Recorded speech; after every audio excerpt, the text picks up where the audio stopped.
The newest college basketball AP Top 25 poll has officially been released, and we now have a unanimous #1 team in the country. And as always, I'm going to be breaking down every team in the AP Top 25 rankings, starting at number 25 and working our way to the #1 spot. But before we get into the AP poll, if you enjoy the content, please consider dropping a like on the video and subscribing to the channel. And now, let's jump into it. And like usual, I want to quickly go over some of the teams that are receiving votes but just missed out on the rankings. And the first team out of the rankings is Wisconsin, after picking up a huge win over Michigan 2 weeks ago, and then following it up with back-to-back Big Ten Conference wins. And right behind the Badgers, we have Rick Pitino and St. John's, who seem to be hitting their stride as of late, especially after their big win on the road at Villanova this past weekend. Iowa is still just outside the top 25 rankings after dropping out of them a few weeks ago. And then there is Kentucky, who finds themselves on a 3-game winning streak after beating Tennessee. And lastly, there's the Volunteers, who dropped out of the rankings this week after blowing a 17-point lead in that loss against Kentucky. But starting off our rankings, we have Miami, Ohio, who finally cracks the AP Top 25 at number 25 after their historic start, where they're sitting at 19-0 on the season and 7-0 in MAC play. And this is the RedHawks' first appearance in the rankings since before the year 2000, and was highlighted by a dramatic overtime win over Buffalo that showcased their poise and shot making late this past week.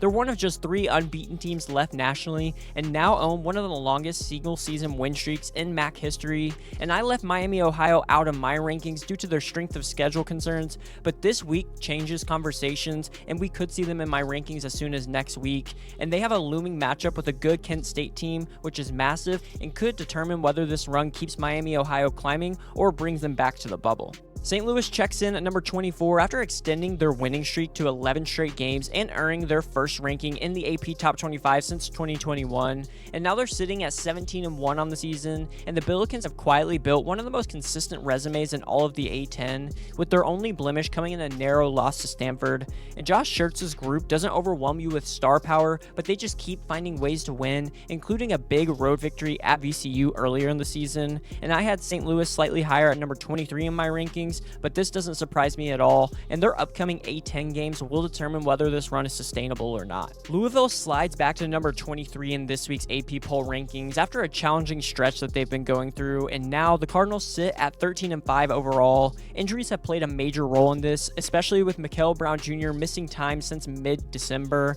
and now they have recent losses to Stanford, Duke, and Virginia, which have all exposed some inconsistency. But still, the Cardinals responded in a big way this past week with the dominant win over Pittsburgh and reminded everyone of that offensive ceiling that we've seen. And Pat Kelsey has clearly changed the culture with Louisville, and even though this team isn't quite there yet, I do think they have the ability to get there, especially if Mikael Brown Jr. can come back. So I ranked Louisville a bit higher at number 21, but with their ACC matchups ahead, this will define whether they can stabilize or if they continue drifting back in the rankings. North Carolina tumbled 8 spots back in the AP Top 25 poll at number 22 after a brutal West Coast trip, which saw them fall to both Stanford and Cal while giving up 95 and 84 points respectively. And now at 14-4 on the year, the Tar Heels have lost 3 of their last 4 games and are raising some real concerns. Caleb Wilson and Henry Vasar continue to anchor the front court, but outside of those two, the production just has been an issue. And I dropped UNC even further to number 25 in my rankings due to those defensive struggles and just not having the guys around those two. But with ACC play intensifying, the next few weeks are critical for Hubert Davis and North Carolina because they could risk falling out of the AP Top 25 poll entirely. Georgia lands at number 21 following a volatile week that perfectly captures life in the SEC for teams right now. The Bulldogs sit at 15-3 and have shown flashes of some real upside, especially on the offensive end, and they bounced back from an overtime loss to Ole Miss this past week with a surprising and very impressive win over Arkansas. And while the non-conference slate lacked punch for the Bulldogs, Georgia has held its own early in league play, and I have them just 1 spot lower at number 22, which feels about right here. And with no easy games ahead though, consistency will determine whether Georgia climbs or settles into the middle tier of the SEC. Arkansas holds steady at number 20 in the AP rankings, and now they have a 13-5 record, and the Razorbacks continue to feel like a team searching for balance as they've been extremely volatile so far this season. They opened the week with the strong blowout win of South Carolina, but defensive lapses resurfaced in a disappointing loss to Georgia, so I'm kind of surprised that Arkansas stayed a spot ahead of them, but John Calipari's roster is loaded with talent, and strong shooting nights have fueled their best wins, and I matched the AP poll rankings with them at number 20, but the ceiling remains higher for the Razorbacks. I just think they have to put all of their talent together and get more production outside of just Darius Acuff. At number 19 is the Kansas Jayhawks, who re-enter the rankings after delivering its most impressive week of the season. The Jayhawks knocked off the number 2 ranked Iowa State Cyclones and handled Baylor by 18 and reminded everyone how dangerous they are at home. And now they're sitting at 13-5 as well, and they have battled inconsistency and especially big injuries, but Darren Peterson is back, it seems, and he's starting to find his rhythm and look like one of the best players in the nation. So I also had Kansas right here at number 19. And this team is clearly trending in the right direction right now, but they have upcoming Big 12 road tests that'll be big, and if they can sustain this defensive focus and the offensive firepower that we've seen, they will continue to climb even further in the rankings. At number 18, it's the Clemson Tigers, who jump up 4 spots after a strong week featuring wins over both Boston College and a solid Miami squad. Now the Tigers are 16-3 and are winners of 9 straight games, and they're starting to look like a legitimate ACC contender in my opinion. And they had early near misses against Alabama and BYU, which would have their record even better, but now those feel less concerning given how well this group is playing right now. And Brad Brownell just continues to coach as his team defends, execute, and closes games, and I rate Clemson slightly higher at number 17, but I'm closely in line with the AP poll here, and their upcoming conference matchups will determine whether they can surge up the rankings or if they're just going to sit right here. Alabama rises up to number 17 following a much-needed bounce-back week for the Crimson Tide. After tough losses to Vanderbilt and Texas a few weeks ago, the Crimson Tide responded this week with 2 road wins over Mississippi State and Oklahoma and showed some real resilience in SEC play, especially in Norman.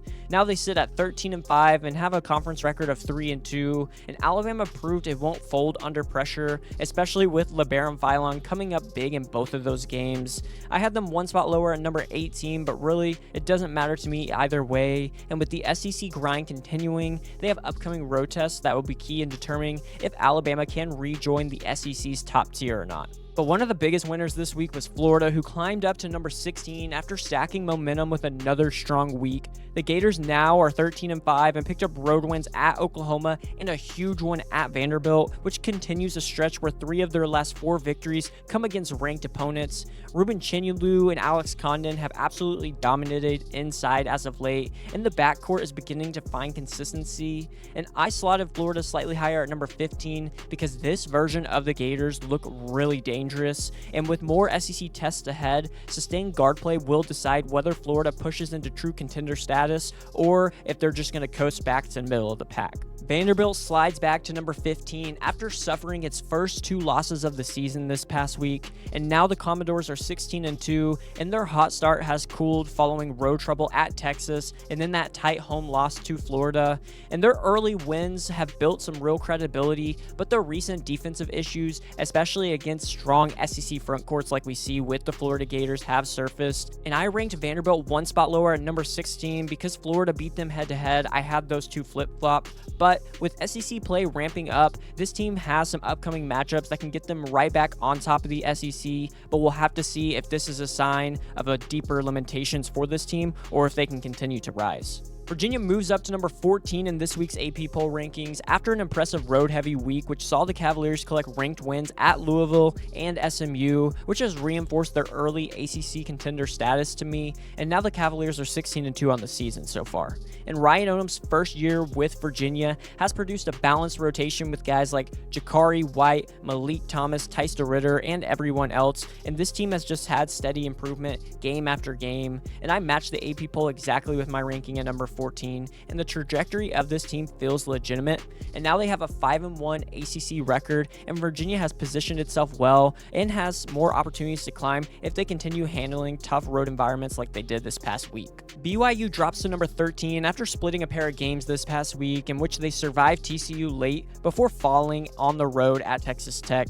And now at 16-2 on the year, the Cougars remain dangerous, but slow starts and shooting struggles are beginning to show up to me. And AJ DeMansa and the rest of the core of Robert Wright and Richie Saunders still give BYU a high ceiling and Final Four potential in my opinion. And I was notably higher on them in my rankings, having them at number 10 because I believe the upside remains. But with Big 12 play intensifying, we'll see more big upcoming matchups for them that will test whether the Cougars can clean it up its early game issues and reassert itself near the top of the league. But jumping above the Cougars is Texas Tech, who moves to number 12 following their wins over BYU and Utah this past week, which is continuing a major turnaround. Now the Red Raiders sit at 14-4 on the year and look far more confident after their recent statement performances. The offense has surged behind JT Toppin, Christian Anderson, and with the emergence of Lawan Watts, and this has changed their identity in Big 12 play. And I had Texas Tech just one spot lower at number 13, but they're clearly trending upwards, so I see where the AP poll is with this one. And with more ranked league games ahead, consistency will determine whether this is a sustained rise or a midseason peak for the Red Raiders. Illinois climbs to number 11 after extending its winning streak to 7 games in a row, and now the Illini find themselves at 15-3 on the year and 6-1 in conference play. And Illinois is beginning to resemble the balanced group many expected in the preseason, and one of the scariest teams for me right now.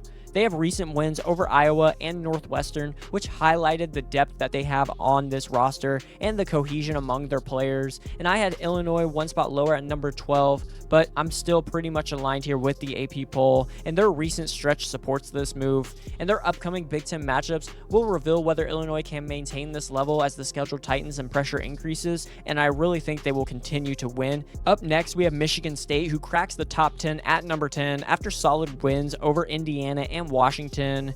And now at 16-2, the Spartans continue leaning on their defense and rebounding to control games and open Big Ten play at 6-1 right now. I rank them slightly higher at number 9 because I'm just impressed with the consistency that we've seen from Michigan State so far, and honestly the offense looks better than it did last year. An early win set the tone for this Spartans team, and this past week reinforced their contender status to me. And with conference heavyweights looming, Michigan State's ability to win, especially away from home, will be critical to sustaining this momentum. Iowa State took a big drop in the polls this week, down to number 9, following a rough week on the road. They took losses at Kansas and then an even more surprising one at Cincinnati, which ended their unbeaten run to start the year and exposed some real vulnerabilities, especially away from home. But still, they're 16-2 on the season, and the Cyclones remain one of the Big 12's best teams. I placed them lower though at number 11 because that loss to Cincinnati really gave me some big concerns for this Cyclones team.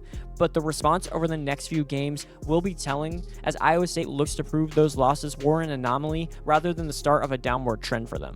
Gonzaga moves to number 8 in the rankings after improving to 19-1 on the season with dominant road wins over Washington State and Seattle this past week. And now the Zags are winners of 12 straight, and the Bulldogs continue to cruise through conference play without much competition. I rank them slightly higher at number 7 because I believe in their body of work still holds up nationally, especially from their tough non-conference that we saw earlier in the year. And while the games that they have in conference will limit their resume growth, Gonzaga's consistency matters here, but their upcoming matchups won't move the needle much, but hopefully they can maintain focus because it'll be critical once March comes. Nebraska climbed up to number 7 in this week's AP poll ranking after staying undefeated at 18-0 and delivered another statement week with wins over Oregon and Northwestern. And the Cornhuskers now boast the nation's longest winning streak and a perfect Big Ten start. And I'm just much higher on the Cornhuskers right now because I rank Nebraska at number 2 because at this point, if a Power 5 team is still undefeated, I feel like they deserve to be near the top of the rankings, and I'm fully buying into what they've shown so far. And their upcoming league games will continue to be pivotal, as the Big Ten is one of the better conferences in the country, and this no longer feels like a fluke to me, and Nebraska continues to prove it belongs among the nation's elite time and time again. Houston rises to number 6 in this week's rankings after another dominant week, which was highlighted by a massive win over Arizona State, where the Cougars scored over 100 points. And now at 17-1 and unbeaten in Big 12 play, Houston continues imposing their defensive will on their competitors, and I rank them slightly lower at number 8, but the consistency that we've seen from Kelvin Sampson's squad, not only this season, but time and time again the past few years, is undeniable. And with wins already over strong competition, especially in the non-conference, Houston feels like a true national title threat, and as conference play continues, maintaining this physical edge will be key for them in separating themselves from the rest of the Big 12 pack once again. Duke checks in at number 5 following a flawless West Coast trip for them, and at 17-1, the Blue Devils handled Cal and Stanford this past week with authority and reinforced their spot atop the ACC. I had Duke just behind this at number 6,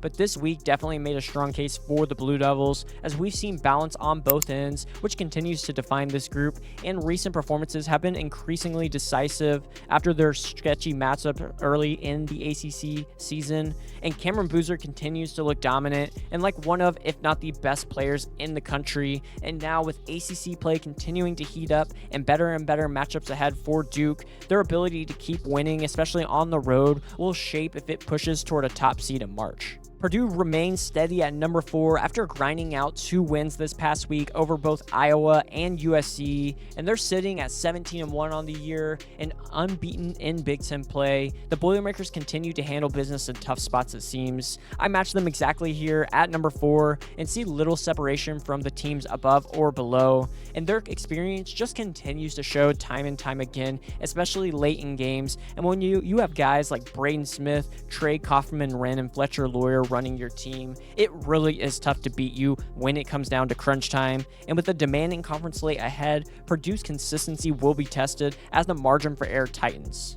Michigan rise back up a few spots to number 3 after bouncing back with road wins at Washington and Oregon, and they're 16-1 on the season, and the Wolverines reasserted themselves following a rare stumble the previous week in their loss to Wisconsin. I have Michigan slightly lower at number 5 due to just the volatility that we've seen in some of their recent outcomes, but the response definitely matters here, and their ability to win away from home remains a defining streak for them. And with Big Ten play deepening and their upcoming matchups, this will determine whether Michigan can sustain this level or faces further volatility. UConn holds strong at number 2 after surviving gritty road wins over Seton Hall and Georgetown, and now they're 18-1 and perfect in Big East play, and the Huskies continue showing championship level composure time and time again. I rank them slightly lower at number 3, but their resume remains elite, and I still believe they're the best one-loss team in the country, and winning close games, especially away from home, matters in March, and UConn keeps doing it now.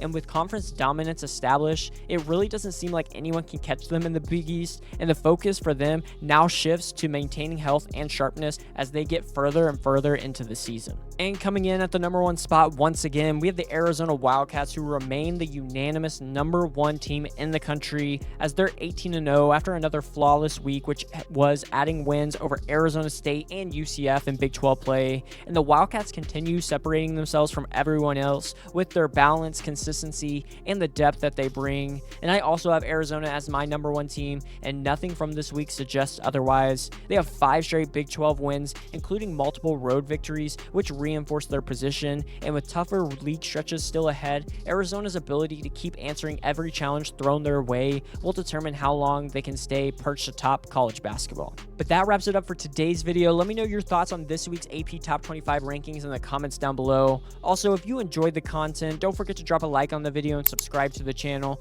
Thank you so much for watching, and I'll see you in the next one.